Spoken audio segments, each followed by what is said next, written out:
Hello, good evening students. Today's transcription number back of 20 on the speed of 100 words per minute. Start. So, all these difficulties were there in the way of the Home Minister. But I find that by his sweet persuasion, he has been able to win over all the chief ministers who, in the conference immediately preceding the last one, agreed to it in principle, and in the subsequent conference they agreed to it. It appears obviously in toto, and hence we have before us this resolution supported by the chief ministers of all the states. Sir, for that I want to congratulate most sincerely and heartily the Honorable the Home Minister.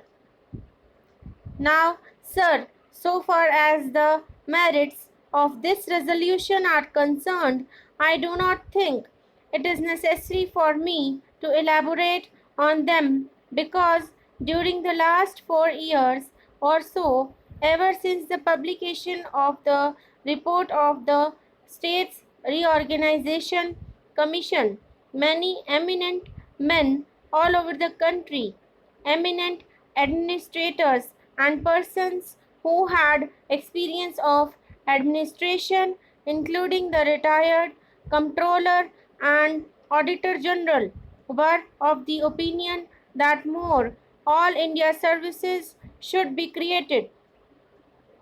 Our Honorable the Prime Minister, as also our Vice President, have on more than one occasion expressed themselves definitely in favor of having more All India services.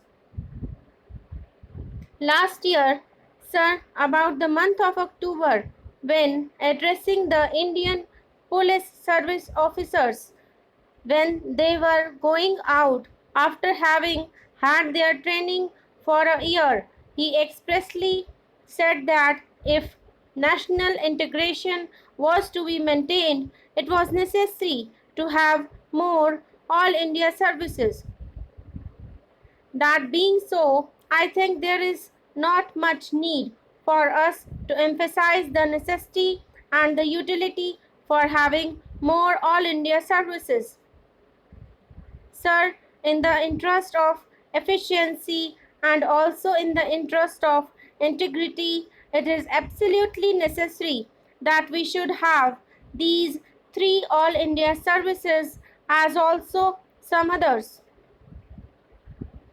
The major problem these days before us is that successful implementation of the development programs has to be carried through.